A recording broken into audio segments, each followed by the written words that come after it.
রাষ্ট্রপতির বউকে নিয়ে করা কৌতুককে ঘিরে বন্ধের মুখে টিভি চ্যানেল, তাও আবার যুক্তরাষ্ট্রের মতো দেশে।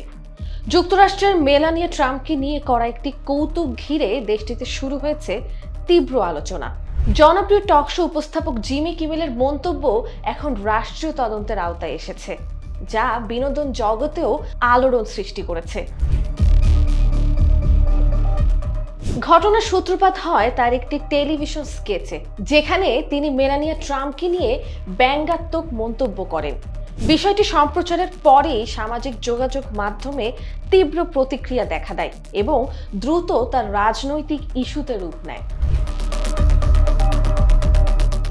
মেলানিয়া ট্রাম্প মন্তব্যটিকে আপত্তিকর ও ক্ষতিকর বলে অভিহিত করে ব্যবস্থা নেওয়ার আহ্বান জানান। একই সঙ্গে প্রেসিডেন্ট ডোনাল্ড ট্রাম্পও কিমেলের চাকরিচ্যুতির দাবি জানান। বিষয়টি নিয়ে উত্তেজনা আরও বাড়ে।